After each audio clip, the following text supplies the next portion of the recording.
Hello, Hammer Pattern subscribers, and welcome to Turnip 28.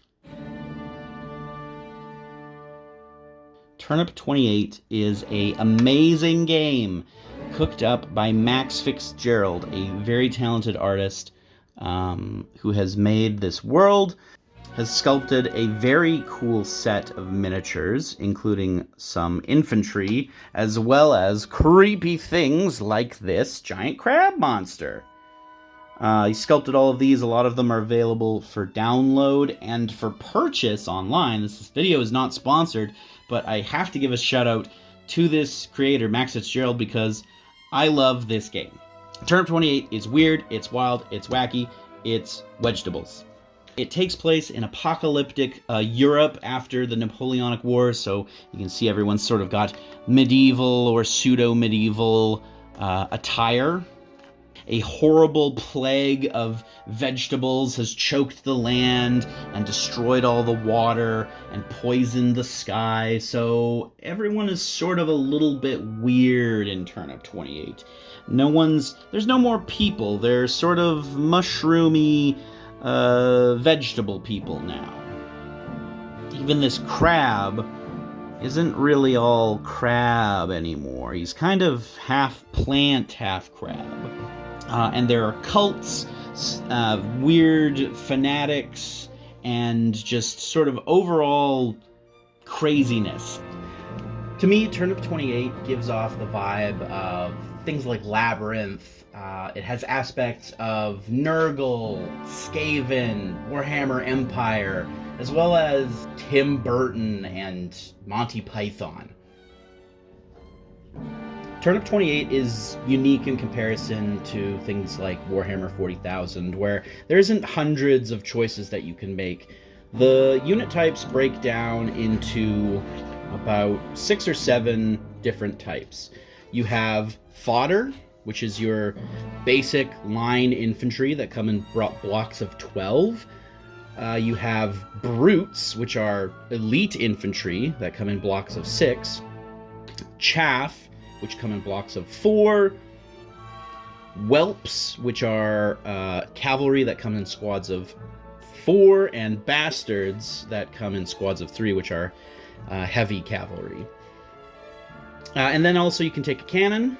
Cannons are just a single unit. They have grape shot and they have round shot, and they're pretty deadly, but they have a chance of exploding if you either roll too poorly or if your units get too panicked. And then there are toadies and toffs.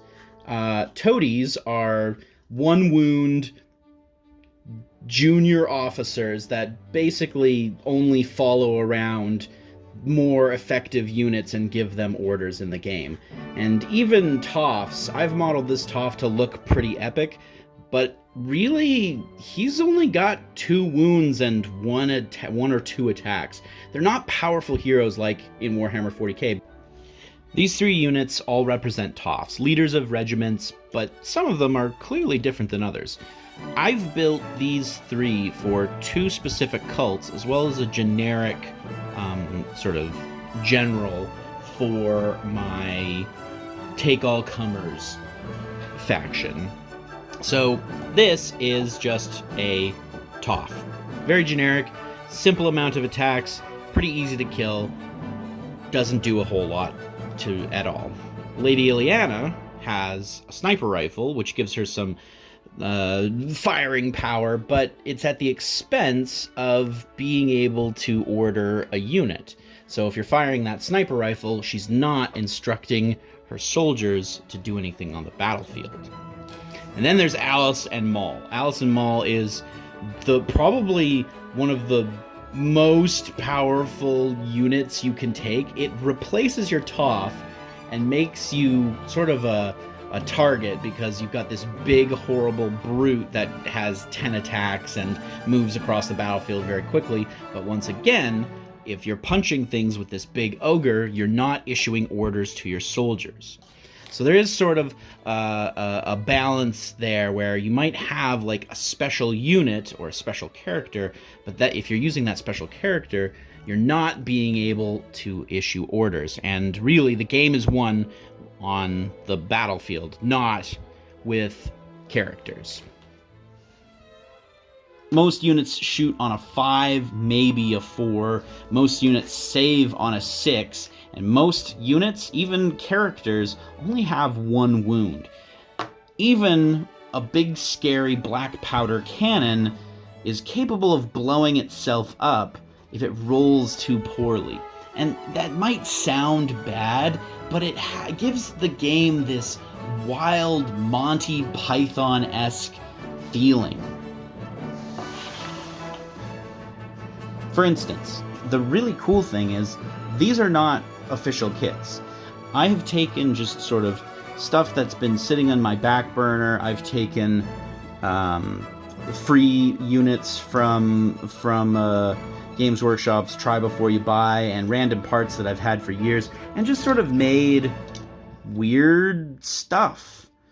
There's a pikeman unit, there's units that have weird quotation marks, experimental weapons, and so it's just given me an opportunity to make some really, really fun and interesting units.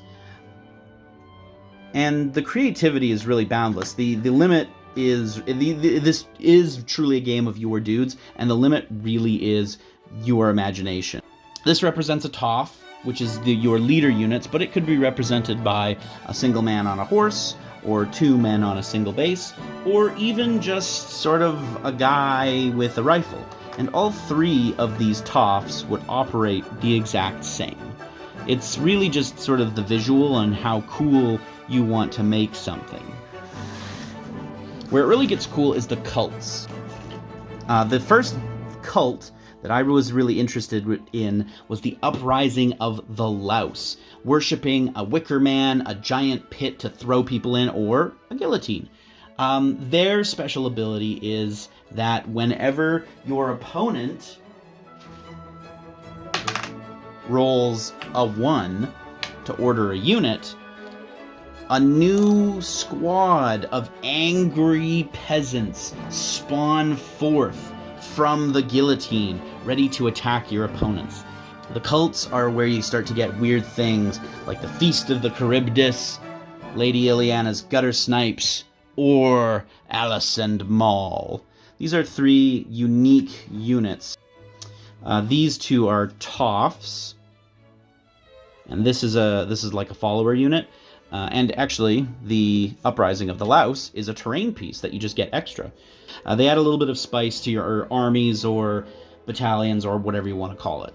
And once again, for the most part, these are all super custom kits. I've built this out of Warcry, or not Warcry, GW kit and some balsa wood. This is a gray render and another WizKiz model and just a bunch of parts.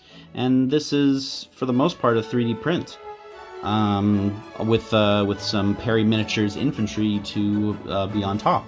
And this guillotine is basically just balsa wood and glue.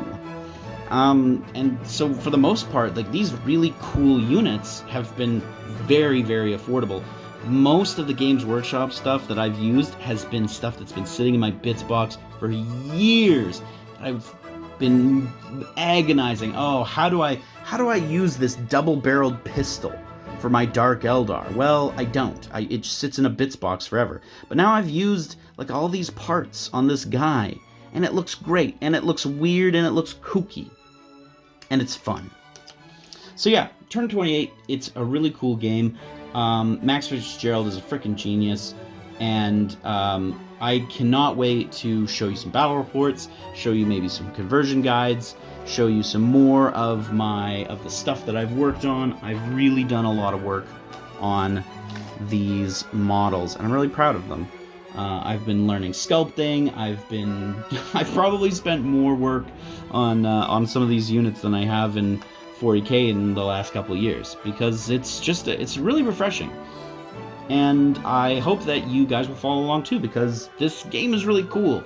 And if you've sort of been getting some Games Workshop burnout or some Dungeons & Dragons burnout, some weird, not high fantasy, oil, grease, nasty dirt fantasy might be exactly what you need to refresh yourself in the hobby. So yeah, this has been Turnip 28. I've been Lane from Hammer Pattern, so I hope you have enjoyed this video. If you have tried Turnip 28, comment below, and if you haven't tried Turnip 28, let us know what you think of some of these models, because I am very proud of them. I've spent a lot of time, so please validate my weird choices.